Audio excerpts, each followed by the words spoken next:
Justement, Ibou, nous restons avec l'affaire Thiaye Fally, un mandat de dépôt requis contre les 13 suspects, dont 5 envoyés en prison. Exactement, Sokhna Fati, le procureur de la République près le tribunal de grande instance de Diourbel a requis donc le mandat de dépôt contre le chef de village de Thiaye Fally et les 12 personnes arrêtées à la suite du meurtre du Baye Fall Moustapha Niang. Donc le magistrat instructeur chargé du dossier a inculpé et envoyé en prison les 5 présumés meurtriers. Le reste du groupe incriminé a fait l'objet d'un 3e retour de parquet sur le fait. Puis Sonko qui quitte la réanimation, son avocat maître Ciré Clédor Ly parle d'enlèvement de la part de l'administration pénitentiaire. C'est à travers un communiqué que l'avocat maître Ciré Clédor Ly, membre du collectif de la défense du leader de PASTEF, Ousmane Sonko, relève que l'administration pénitentiaire et les autorités qui parasitent la détention de son client ont manqué à leur parole et enlevé nuitamment Ousmane Sonko de la salle de réanimation sans avertir ni informer les avocats, les médecins traitants ainsi que son médecin personnel. L'avocat précise que la communauté internationale, en dehors de l'Union interparlementaire, observe ce thé alors qu'elle dispose d'indices probants et de mécanismes le permettant de freiner ce qu'il appelle les dérives. De son côté, El Malick Ndiaye, secrétaire général à la communication d'ex-PASTEF, de son côté, estime que quel que soit son lien de détention, Sonko reste un candidat favori à la présidentielle, arbitrairement détenu et privé de ses droits.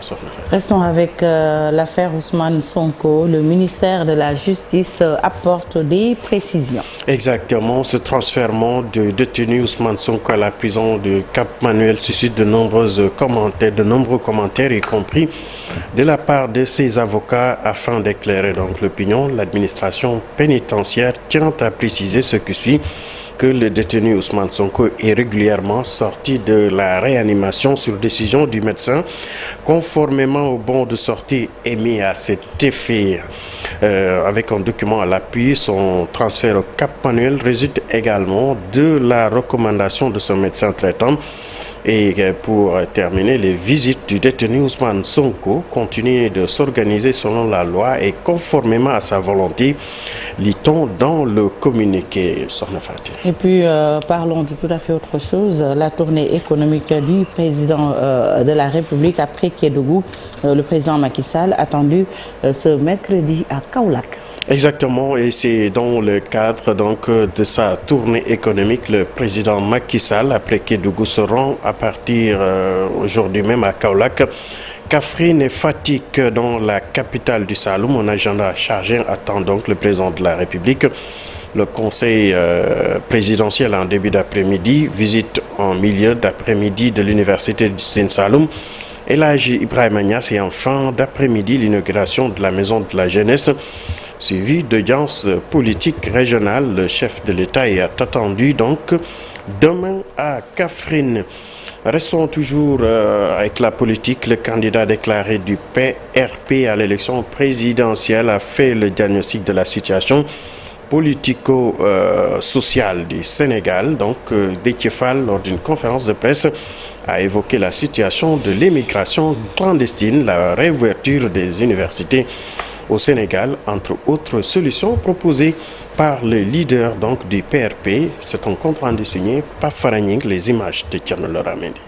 Les centaines de jeunes qui périssent dans l'océan pour rejoindre les côtes espagnoles est un véritable drame social, estime le président du PRP, qui exhorte le régime à trouver des solutions rapides et efficaces. Ce message qui veut qu'ils comprennent que nous comprenons leur motivation, nous comprenons leur peine, nous comprenons leur souffrance. Mais cela ne va pas nous amener à encourager l'immigration clandestine. Nous ne sommes pas dans cette façon de faire la politique. Nous leur demandons de revenir. Parce que le changement que nous voulons ne se fera qu'avec eux. Le développement que nous voulons ne se produira qu'avec eux. Nous avons suffisamment donné notre expertise et notre force aux autres. C'est le moment de les concentrer pour nous et pour notre développement. Le report de l'élection présidentielle agitée n'est qu'un faux débat. Il faut vite abréger la souffrance des Sénégalais avec la réouverture des universités. On a également parlé de ce débat agité concernant le report de la présidentielle. Nous sommes totalement contre ces pratiques. La chaise, elle était très belle, solide, stable, au moment où le président Macky Sall l'occupait en 2012. Leur slogan au début était « Ubitei Djangitei », après « Ubitei Greftei » et aujourd'hui « Amotul Ubile ». Concernant l'élection présidentielle, le candidat du PRP est fin prêt. Il a collecté plus de 125 000 parrains sur les 14 régions du Sénégal. Indépendamment de ce décompte, j'ai recevé encore de Mandiaye Sylla qui avait donné 11 500 parrains. J'ai recevé encore 9 000 autres sur la liste 40. J'ai décidé de céder la place à d'autres opposants. Parce que nous combattons toutes les formes d'exclusion. Déthié Fall exige aussi la réintégration de Ousmane Sonko sur les listes électorales et une élection inclusive pour permettre aux Sénégalais de choisir librement le 5e président du Sénégal. Pafarigning parle à présent de la lutte contre le trafic international de drogue. Les agents de la cellule aéroportuaire anti-trafic ont appréhendé donc le lundi dernier vers les coups de 18h à l'aéroport international Blaise Diagne une mule ayant ingurgité des boulettes de poudre blanche susceptées d'être de la drogue dure. La dite mule est d'une dame de nationalité sud-africaine arrivée à Dakar à bord d'un vol d'une compagnie aérienne étrangère en provenance d'Addis Abeba. Des critères objectifs de ciblage ont été à l'origine de l'interception de la passagère en question. L'analyse donc de ces documents de voyage et son comportement en cours d'interrogation ont permis aux agents des douanes de la CAT de découvrir le subterfuge, confirmant ainsi des soupçons qui pesaient sur elle. Fatih, parlons à présent de sport avec la deuxième sortie victorieuse pour le Sénégal, pour les Lions du U17. Les Lions ont surclassé hier les Polonais sur le score de 4-1, dont un triplé de l'attaquant Idrissa Gueye, un succès synonyme de qualification du Sénégal pour les 8e de finale au grand bonheur donc de son sélectionneur Serigne Saliou Dia. J'espère qu'on va l'écouter lors de la deuxième tasse Actus. Merci beaucoup Ibou Diouf. Oui. Le boss. Ouais. Ouais. Nous avions chanté hier pour les Lions quand ils avaient marqué un but. Ouais. Ils en ont claqué 4. Ouais. Voilà. C'est déjà très bien. Super. Et ils se qualifient en 8e après 2 matchs. C'est très bien. Bravo, mais la compétition ne fait que démarrer. Alors ne vous enflammez pas, restez concentrés sur votre sujet. L'objectif c'est la finale et pourquoi pas la coupe. Vous en avez les moyens. Battez-vous. Voilà, Inch'Allah. Voilà, coupe. Inch'Allah. Et puis sport toujours éliminatoire, cette fois-ci mondial 2026, Nampalis Mendy.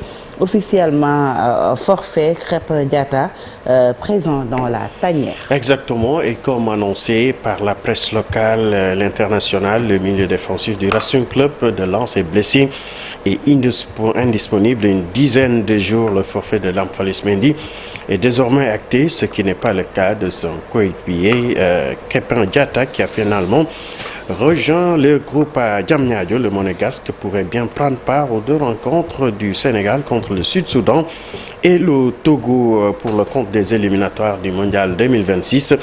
Krépin Diatta a sorti par son entraîneur alors que le Monaco jouait face au Havre. C'était lors de la 12e journée.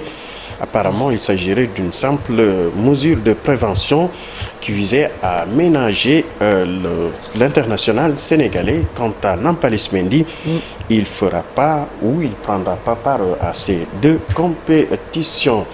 Et pour terminer, CAF Award 2023, Ndeye Awa Diakhaté nominée pour le Ballon d'Or féminin. La CAF a dévoilé hier, mardi, les différentes nominations féminines à l'occasion des CAF Awards cette année. Ndeye Awa Diakhaté figure dans la liste des 30 donc nominés.